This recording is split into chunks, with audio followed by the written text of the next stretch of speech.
En ce jour d'Halloween, je vais vous présenter le titan le plus gore, et il s'agit de Cronos. Qui est donc Cronos? Le titan Cronos, que l'on lit avec un C, selon le kappa grec ou avec un K, mais en tout cas sans H, est le fils d'Ouranos, le ciel, et de Gaïa, la terre.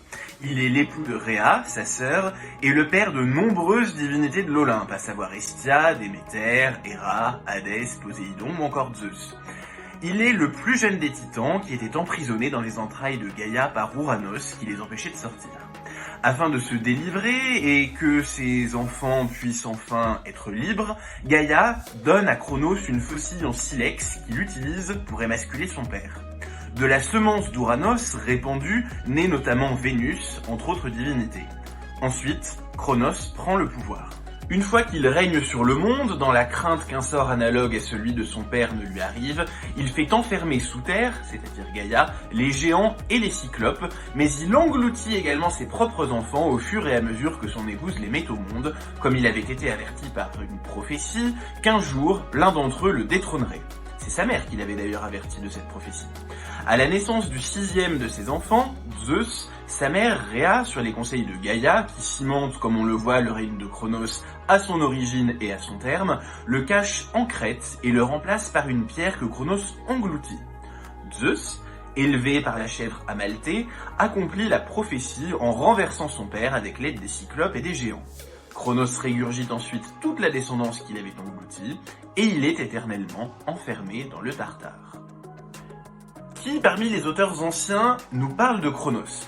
Ce sont essentiellement les auteurs grecs qui le mentionnent, quoique son pendant latin, Saturne, soit également présent chez Cicéron dans le De Natura Deorum, ou encore chez Ovide dans ses Métamorphoses. Chez les Grecs, Diodore de Sicile, au livre 5 de sa bibliothèque historique, mentionne Cronos, mais c'est surtout chez Hésiode qu'il est question de ce titan, puisque dans sa théogonie, l'auteur s'intéresse à la succession des générations divines, jusqu'à aboutir à la formation du panthéon des dieux. Ainsi, Hésiode ne manque pas de livrer dans son œuvre le récit de l'affrontement de Cronos et d'Ouranos, que je vais vous lire. Mais le fils, de son poste, étendit la main gauche, tandis que de la droite il saisissait la longue serpe aux dents aiguës. Et brusquement, il faucha les bourses de son père pour les jeter ensuite, au hasard, derrière lui. Ce ne fut pas pourtant un vain débris qui lors s'enfuit de sa main. Des éclaboussures sanglantes en avaient jailli, terre les reçut toutes, et, avec le cours des années, elle en fit naître les puissantes Érinies. Il faut préciser que les Érinies sont des divinités persécutrices qui punissent ceux qui font le mal. Née du mal, elles le châtient. Ce mal figure d'ailleurs très probablement dans le nom même de Cronos, étymologiquement. Quelle est donc l'étymologie de Cronos? Il y a en réalité plusieurs tentatives pour l'expliquer sans que toutes soient véritablement consensuelles. Il serait possible que Chronos, avec un kappa, soit un dérivé de la même racine indo-européenne que le mot crâne, qui signifie en russe la baleine. Ainsi, Chronos serait assimilé à un avaleur, à un dévoreur d'enfants.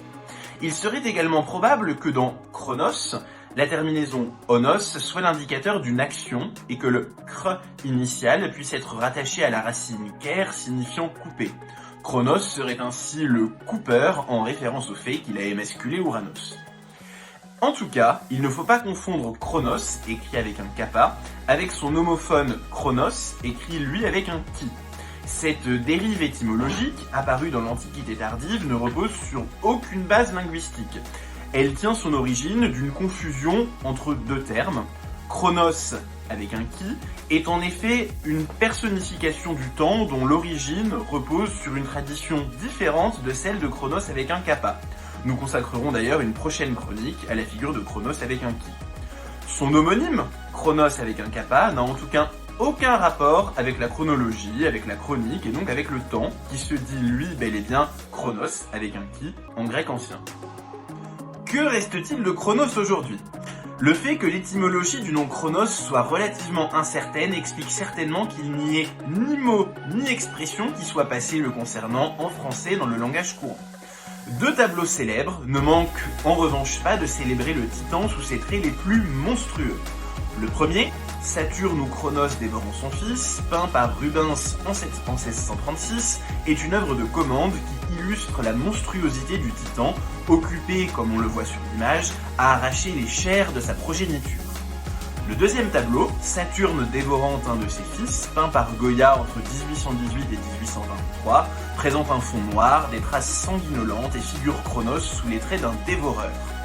Le rattachement du titan par les deux peintres à l'image d'un monstre qui engloutit les enfants peut d'ailleurs nous conduire à nous demander si les légendes du croque-mitaine et de l'ogre ne seraient pas en partie en lien avec la représentation de Cronos qui persiste dans l'imaginaire commun.